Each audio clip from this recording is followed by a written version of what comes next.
Commissioner గారి దగ్గరికి ఆయన వెళ్ళారంట. కమిషనర్ గారు అది క్లియర్గా చెప్పారు, ఇది మీ మ్యాట్రిమోనియల్ ఇష్యూ, మీరు కోర్టు కానీ పోలీస్ కానీ ఉంటుంది, మీరు అప్రోచ్ అవ్వండి అని. వెంటనే అతను అడిషనల్ కమిషనర్ దగ్గరికి వెళ్ళారు.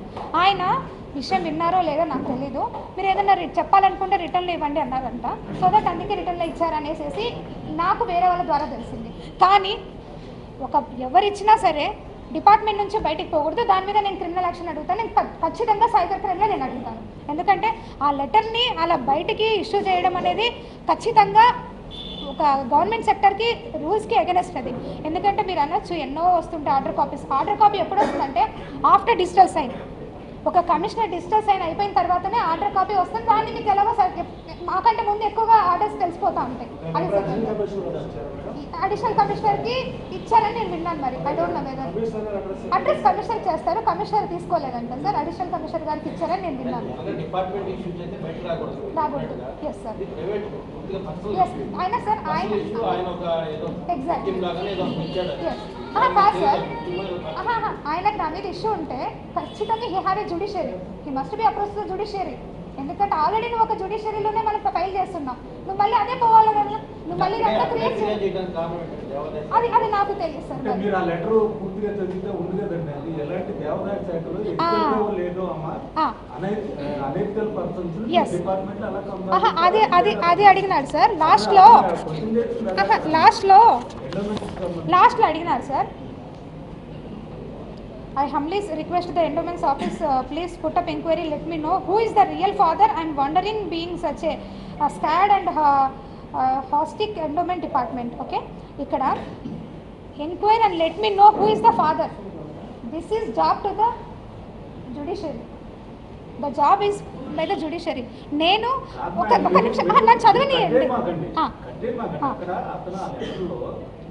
ఇలాంటి డిపార్ట్మెంట్లో ఇది ఒక పవిత్రమైన డిపార్ట్మెంట్లో ఒక అనెతికల్ పర్సన్ ని ఎలా ఉంచారు అనేది అతను ఎలిగేషన్ చేస్తూ, ఒకవేళ ఇది ఎథికల్ అయినప్పుడు ఆవిడ ఆ తండ్రి కాదనుకున్నాడు కదా, బిడ్డ ఎవరు తండ్రి అని ఆ యాస్పెక్ట్ లో కమిషనర్ గారు దీనికి జ్యూరిస్డిక్షన్ సార్ తేల్చడానికి నేను మీకు అడుగుతున్నాను సార్. కమిషనర్ గారు కాదు కదా, మీరు అడిగారు కాబట్టి ప్రతి ఒక్కరికి సరే సార్, ప్రతి ఒక్కరికి ఛాన్స్ ఉంది ఎవరికైనా అడగడానికి. మీ కుల సంఘం ప్రకారమే మేము డైవోర్స్ తీసుకున్నాం అంటారు. అంటే మీరు ఇన్ని రాజ్యాంగం చట్ట ప్రకారం తీసుకున్నారు, అప్పుడే మీతో డైవోర్స్ చేసుకోవచ్చు. నేను ఆయనకు రాసి ఇచ్చిన, ఆయన నాకు రాసి ఇచ్చినారు సార్. అది మనం కోర్టులో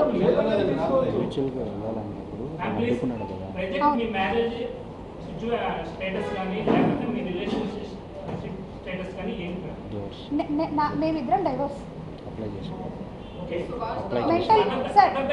మెంటల్లీగా ఫిజికల్గా ఒక ఓన్లీ నేను ఆల్రెడీ ఇప్పుడు మీకు చూపించాను కదమ్మా, 2016 నుంచి నేను నీతో సంసారం చేయడం లేదు కదా అని నేనే మెసేజ్ పెట్టాను. నెక్స్ట్ నా పిల్లల కోసమే అతను కంపల్సరీ ఉంటాడు. ఎందుకంటే యాజ్ అ ఫాదర్గా అతని మినిమం నీడ్స్ క్లియర్ చేయాలి. అతను నా న్యూ బార్న్ బేబీ నాతో ఉన్నాడు సార్. ప్రెసెంట్ నేనే నా దగ్గర ఉన్నాను. మదన్ మోహన్ కి నా బిడ్డకి ఎలాంటి సంబంధం లేదు. It is very clear. ఆ బాబుకి తండ్రి పోతిరెడ్డి సుభాష్, ఇది వెరీ క్లియర్. ఎస్ మేమిద్దరం చేసుకున్నాం. అఫీషియల్గా కాదు సార్, మేమిద్దరం ఇష్టపడి చేసుకున్నాం. తర్వాత అత్తమ్మ వాళ్ళందరూ అగ్రీ అయ్యారు. ఆ ఫొటోస్ కూడా కావాలంటే లేదు, నేను చేసుకోలేదు రిజిస్ట్రేషన్. అవును,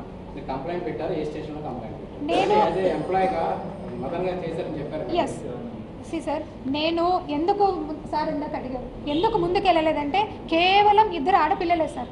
ఆడపిల్లల కోసమే నేను ఈ రోజు వరకు కూడా నేను ఆగాను. ఎప్పుడైతే ఆయన పోయేసేసి డిపార్ట్మెంట్కి లెటర్ పెట్టిన రోజు కూడా నేను ఏం బాధపోలేదు సార్. నాకు తెలియలే అసలు లెటర్ పెట్టి నాకు వాన్ చేసి వెళ్ళాడు, నేను పోతాను, మీ కమిషనర్ మాట్లాడతాను, నీ పరువు తీస్తా, అంతు తీస్తా అని. మాట్లాడుతుంటారులే అనేసి నేను లైట్ తీసుకు. ఎప్పుడైతే లెటర్ ఇంకా గురించి నాకు తెలిసిందో నేను స్ట్రైట్ అవే పోలీస్ స్టేషన్కి వెళ్ళాను. నాకున్న ప్రైమరీ అప్రోచ్మెంట్ పోలీస్ స్టేషన్ కాబట్టి, ఎందుకంటే నాకు అప్పటికే థ్రెటన్ ఉంది, బిడ్డను చంపే అని. సో దట్ నేను వెంటనే వెళ్ళాను పోలీస్ స్టేషన్కి. అంతవరకు మీరు ఎందుకు అడగలేదంటే నా దగ్గర సమాధానం నా పిల్లలు కాబట్టి నేను వెళ్ళలేదు.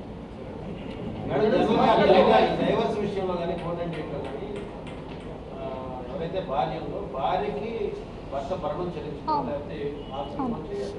మిమ్మల్ని ఆయన 30 కోట్లు ఎందుకు డిమాండ్ చేశారు? 50 లక్షల డిమాండ్ కూడా 30 కోట్ల 30 కోట్ల ఈయనకి ఓన్లీ అప్లికేషన్ ఏంటంటే అసలు ఇవ్వాల్సిన డెఫినెట్గా 30 కోట్లు ఎందుకు అడుగుతున్నాడంటే అతనికి ఎవ్వరూ లేరు. అతని సంపాదన అంతా కూడా 1 లక్ష రూపాయల జీతం మీదనే. ఆ 30 కోట్లు కూడా విజయసాయిరెడ్డి గారి పేరు పెడితే ఆయన దగ్గర నుంచి నాకు వస్తాయని ఆశతో ఖచ్చితంగా ఆయన రాశాడు. ప్రతి చాటింగ్లో కూడా విజయసాయిరెడ్డి గారి పేరే రాశాడు. అని నా పిల్లలు ఉన్నారు సార్. నాకు దేనికి రాయాలి సార్? నేను ఆల్రెడీ మేము ఇద్దరం కలిసి మ్యూచువల్ డైవర్స్ కూడా వేసినాం సార్.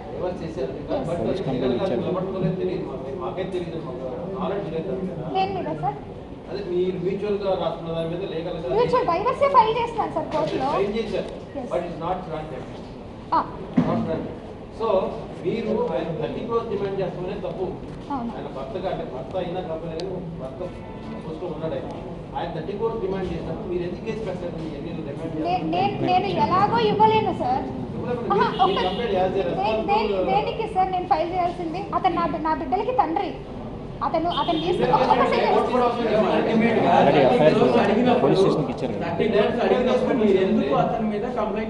నాకు కంప్లైంట్ చేయాల్సిన అవసరం అనిపించలేదు. ఎందుకంటే అతను నా బిడ్డలకి తండ్రిగా ఉన్నాడు. నేను ఈ రోజు కూడా మదన్ మోహన్ మీద కంప్లైంట్ చేయడానికి నేను రాలేదు. కేవలము ఇంకా ఇది ఎక్స్ట్రీమ్ స్టెప్ అయిపోయిన తర్వాత ఆయన ఇంకా వద్దు అని అనుకున్న తర్వాత నేను ముందుకు వచ్చి నేను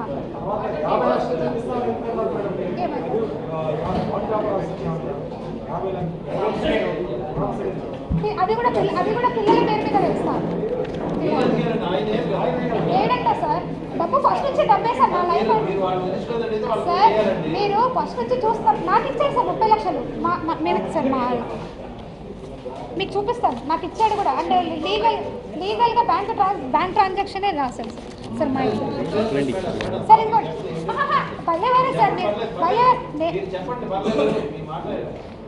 సార్ ఇన్ సెకండ్ పేజ్ ఉంటుంది. 30 లక్షలు నాకు ఇచ్చాడు సార్.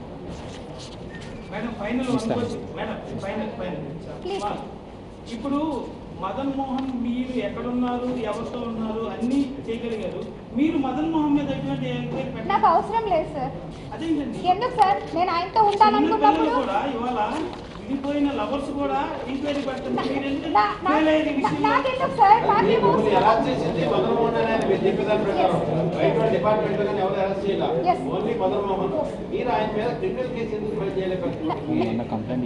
నేను మొన్న ఇచ్చాను సార్. ఆయన బయటకు వచ్చి ఇప్పుడు అంతవరకు ఆయన నా గురించి ఏమైనా బయటకు వచ్చాడా?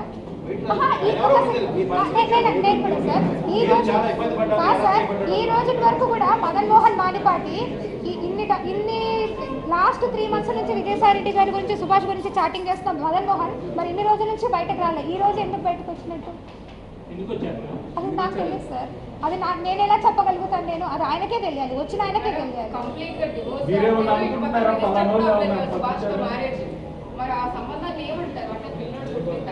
That will be, I will be asked to do the photo. అమ్మ మీరు లివింగ్ రిలేషన్ గురించి, అడల్టరీ గురించి అమ్మ మీరు ఒకసారి చూడండి. లివింగ్ రిలేషన్ గురించి, అడల్టరీ గురించి Supreme Court is also given judgements and article 14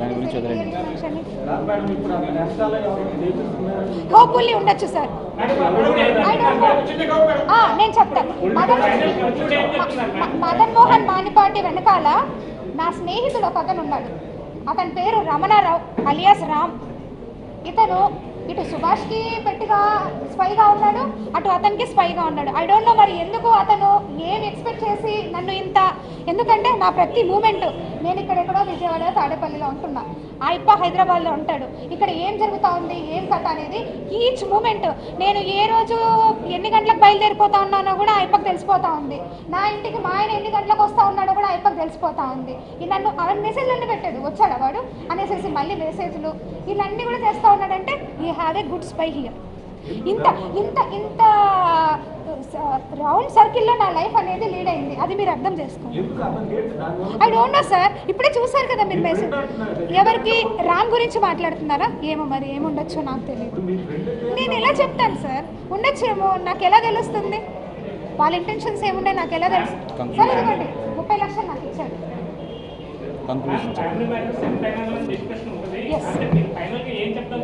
sir ఫైనల్గా నేను చెప్పాలనుకుంది ఏంటంటేనండి, మొత్తం కూడా తప్పుడు ప్రచారం జరుగుతూ ఉంది.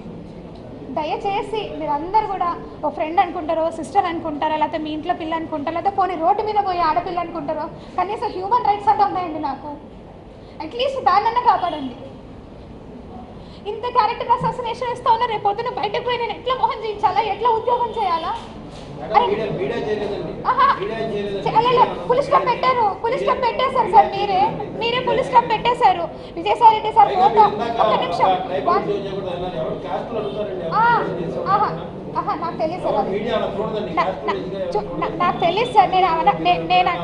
నేను యాజ్ ఎ ట్రైబ్గా నేను సక్సీడ్గా అయ్యాను నా లైఫ్లో.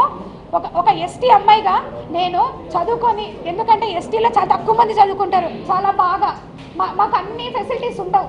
అయినా సరే నేను లా గ్రాడ్యుయేషన్ ఫస్ట్ టైం నేను మా కుటుంబం మొత్తంలో ఒక ఆడపిల్ల హైదరాబాద్కి పోయి చదువుకున్న పిల్లలు నేను ఒక్కదాన్ని ఫస్ట్ టైం నేను పోయి చదువుకున్నా. నేను ప్రాక్టీస్ చేసుకుంటేనే, ఇంటర్న్షిప్ చేసుకుంటేనే నేను చదువుకున్నా.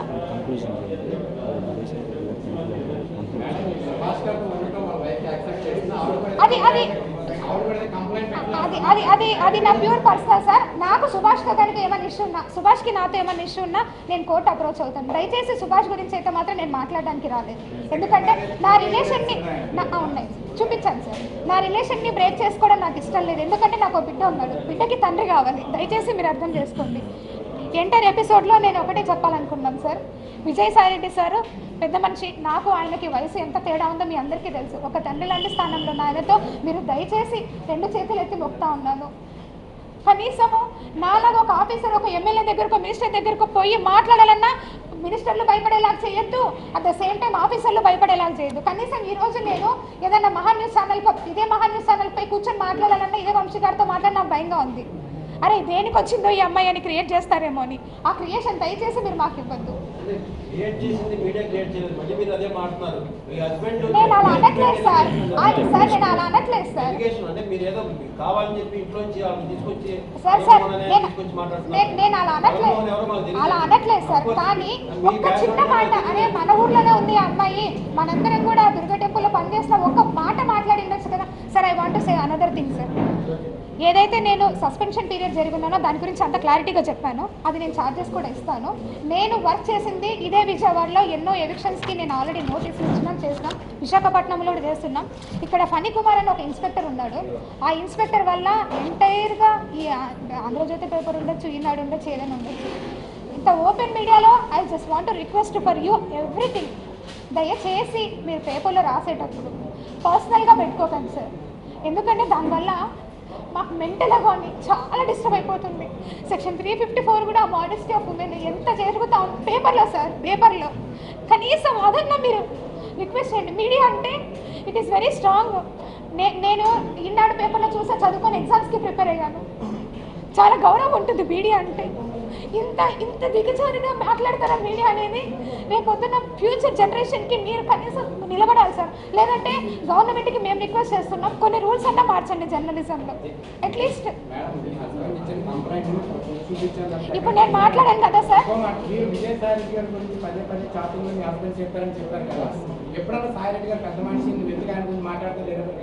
ఎన్ number of times sir, n number of times chatting. ఎవరు అతను 1 వేలో మాట్లాడతారు కానీ 2nd వేలో మాట్లాడారు కదా సార్ ఎవరు కూడా. నేను ఎంత రిక్వెస్ట్గా మెసేజ్లు పెట్టాను, కోపం వచ్చినప్పుడు నేను కూడా మాట్లాడాను. ఫైనల్గా నేను మీ అందరికీ లేదు సార్, ఫోన్ స్విచ్ ఆఫ్ అవుతుంది, ఫోన్ స్విచ్ ఆఫ్. ఆడ సిఎస్ఐ గారు కూడా మాట్లాడారు. ఫైనల్గా I just want to request you all sir, దయచేసి ఒక పెద్ద మనిషిని ఆయనని మీరు అనేటప్పుడు కనీసం ఒక మాట అడిగిండాల్సింది అడగలేదు. ఇప్పటికైనా దయచేసి అర్థం చేసుకొని నా బిడ్డకి తండ్రి సుభాష్, ఇది మీరు ఇప్పుడైనా మీరు నమ్మి మీరు ఏదైతే మాట్లాడారో అదంతా కూడా ఒక్కసారిగా మీరు కనీసం చేయండి. ఏదైనా ఉంటే జ్యుడిషియరీకి నేను అప్రోచ్ అవుతాను. నాకు పర్సనల్గా ఏమైనా ఇష్యూ ఉంటే సుభాష్తో నేను అప్రోచ్ అవుతాను. ఇంతకు మించి నేను మీ దగ్గర నుంచి ఏం కోరుకోవట్లేదు. అట్లీస్ట్ రాజే విజయవాడకి ఒక వేరే ఊరి నుంచి వచ్చిన ఒక అమ్మాయి ఇక్కడ పనిచేస్తుందనైనా సరే మీరు చెప్పండి చాలు. I'm so happy for that sir. Thanks మీ అందరు కూడా. ఈరోజు కనీసం నా మొర వినడానికైనా మీరు అందరూ వచ్చినందుకు I'm very happy to all each and మీ ప్రతి పేరు మీద కూడా నేను థ్యాంక్స్ చెప్పుకుంటున్నాను. ఇప్పుడైనా గవర్నమెంట్ ఆఫీసర్ రైట్స్ కాపాడండి. Thank you sir. By the way నా కొడుకు పేరు పోతిరెడ్డి జియార్ష్ జయలందర్.